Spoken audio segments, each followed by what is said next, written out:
More unusual ideas crept in over time. Maybe it was a sea monster. Maybe the crew was poisoned by the alcohol fumes. Or perhaps they were lured away by a mirage, only to drown in the open ocean. Some even whispered of aliens or cursed waters. The Mary Celeste had no answers, only questions. In time, the ship was brought back and sold.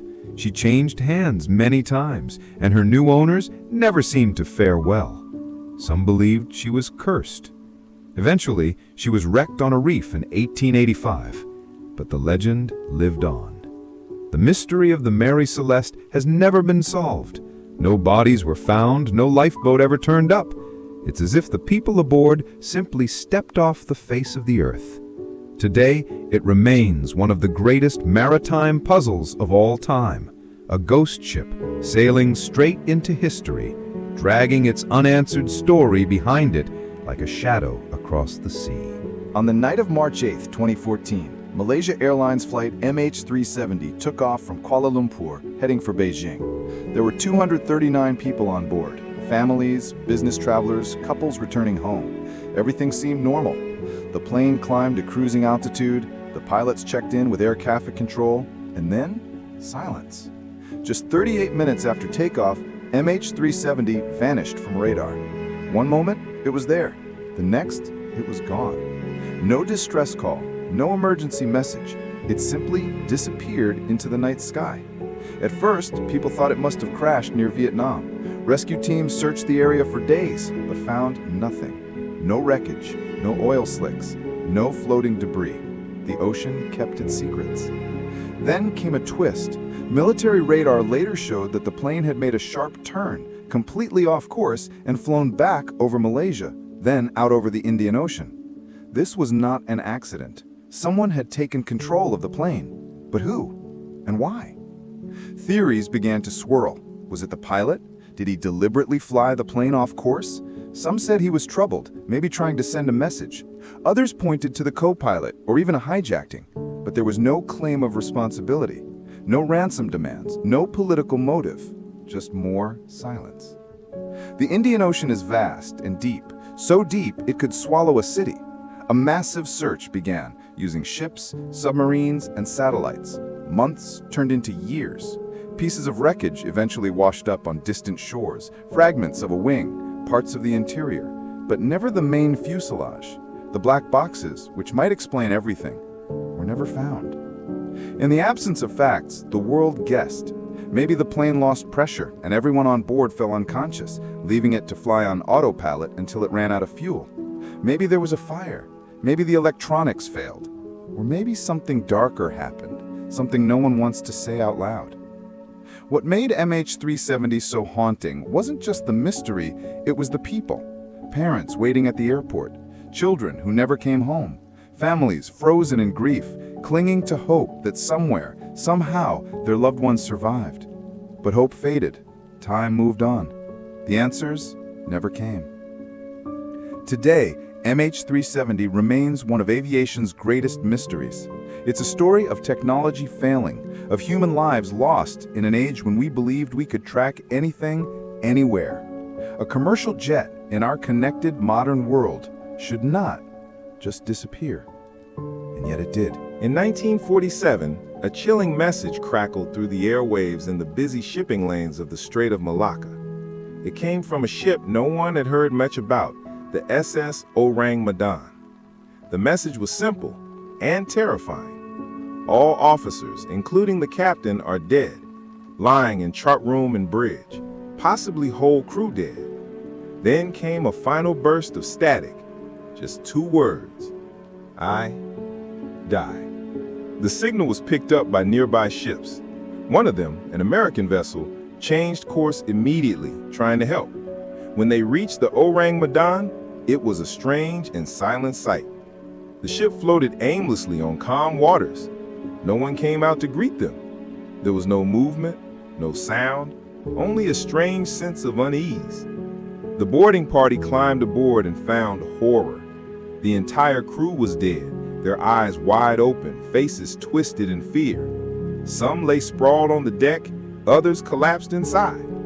Even the ship's dog was found frozen, teeth bared as if snarling at something invisible. Yet there were no signs of wounds, no blood, no struggle, just death and expressions of pure terror. Stranger still, the bodies were already decomposing, far too quickly for the short time the ship had been adrift.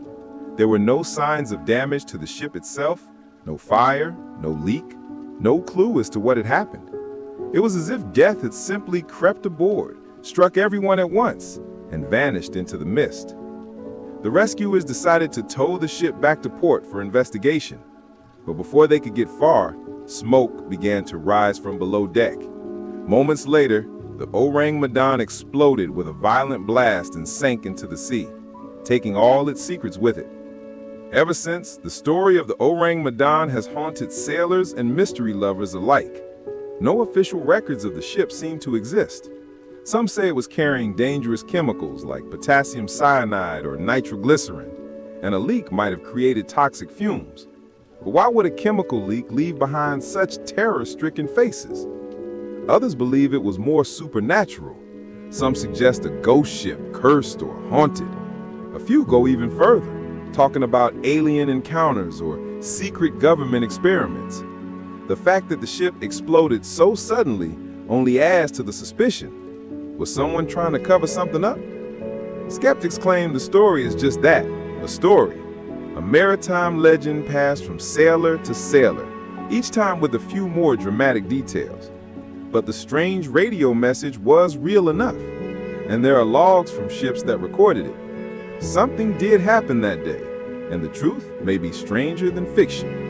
In the end, the SS Orang Medan became a phantom tale, part horror, part mystery, a floating death trap that appeared out of nowhere, whispered a message of doom, and vanished in fire and water, leaving behind one question that still lingers. What really happened on that ghost ship? Some believe we'll never know the truth. Others believe that someday, perhaps decades from now, someone will stumble upon the wreckage in the ocean's darkest depths. Until then, the name MH370 remains a quiet echo, a question mark in the sky, and a wound that has never fully closed. In June 2011, a team of Swedish treasure hunters was scanning the floor of the Baltic Sea with sonar equipment, searching for shipwrecks. What they found wasn't a sunken ship or even anything familiar. Instead, the image on their screen showed something completely unexpected, an enormous, perfectly round object resting deep beneath the waves. It looked almost like a flying saucer. And just like that, the Baltic Sea anomaly was born. At first glance, the object seemed man-made. It measured about 60 meters wide, roughly the size of a passenger plane. The sonar image showed odd lines, smooth edges, and what looked like a staircase leading to the top. Even stranger, it seemed to have a long, trail-like structure behind it, almost as if it had crash-landed. The team who discovered it, Oceanic, said their equipment began to malfunction whenever they got close. Cameras stopped working, lights went out, and when they touched the object, it felt like metal, but not like anything they had ever seen. News of the discovery spread fast. Was it a UFO, an ancient artifact, a Nazi-built submarine trap? The theories exploded online. Some people believed it was a spaceship buried under the sea for thousands of years. Others suggested it might be a portal, a doorway to another world, or even the remains of Atlantis. But not everyone agreed. Scientists and skeptics quickly pointed out that sonar images can be misleading. They said the anomaly was most likely a natural rock formation shaped by Ice Age glaciers. A geological curiosity, yes, but nothing out of this world. Still, the Oceanic team insisted that the object was different from the surrounding seabed. They even claimed samples taken from the site showed unusual materials. The mystery deepened when more professional expeditions were planned, but few ever followed through. Funding was tight, interest faded, and underwater exploration is both dangerous and expensive. As time passed, the anomaly remained unexplored, sitting silently in the dark depths of the Baltic, daring someone to uncover its secret. What makes the Baltic Sea anomaly so fascinating is how much it leaves to the imagination. It could be nothing but a rock, shaped by time and nature. Or it could be something that changes our understanding of history, something ancient, advanced, and unknown. The fact that no one can say for sure is what keeps the story alive. Even now, over a decade later, the mystery remains unsolved. The sea guards its secrets well. No clear photos have ever been released. No final conclusions have been made. Just grainy images, strange equipment failures, and a round, shadowy object sitting quietly in the deep. Whether it's a forgotten structure from a lost civilization or simply a trick of nature, the Baltic Sea anomaly continues to stir curiosity. Until someone dives deep enough to uncover the full truth, all we have is the question and the wonder it inspires. In 1931, a sturdy cargo ship named Bachimo became trapped in early ice off the coast of Alaska. It wasn't the first time. It had made many runs through the Arctic before. Owned by a Canadian trading company, the ship was loaded with furs and goods for trade with native Alaskans. But that year, the freeze came early and hard. The crew abandoned ship, setting up camp nearby, expecting to return once the ice melted. But the Bachimo had other plans. One day, during a sudden blizzard, the ship vanished. When the storm cleared, she was gone, swallowed by snow and fog. The crew assumed she had sunk beneath the ice. But just a few days later, a local Inuit hunter spotted the ship drifting freely across the ice pack, miles from where she had been left. The crew caught up with her, boarded her again, but the conditions were worsening. Fearing for their safety, they finally evacuated by air. The company decided the Bachimo was too dangerous to recover. They left her to the sea. But Bachimo didn't sink. Over the next 4 decades, the ghost ship was sighted again and again, always drifting, always silent. Sailors, explorers, and hunters across the Arctic reported seeing her, sometimes stuck in ice, sometimes gliding freely through frigid waters. Each time someone tried to board or tow her, the weather would shift or the ship would drift away, just out of reach, as if she had a mind of her own. One group of Inuit hunters claimed they sheltered aboard her during a storm in the 1930s, finding the ship eerily intact, with cargo still inside.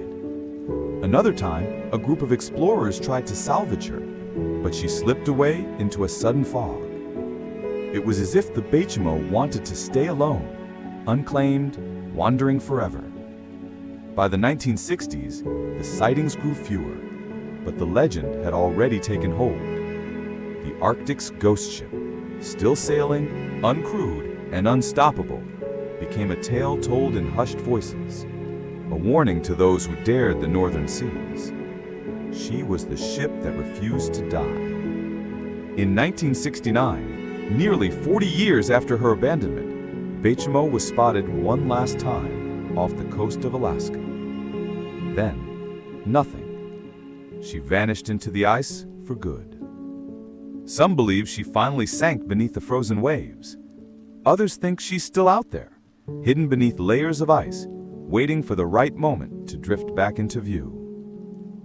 The Bachimo wasn't a haunted ship in the traditional sense. No ghosts, no curses, just a vessel that defied time and logic. What made her story so haunting was her persistence, how she endured the Arctic's fury for decades, refusing to sink, always appearing when least expected. She was the sea's stubborn secret.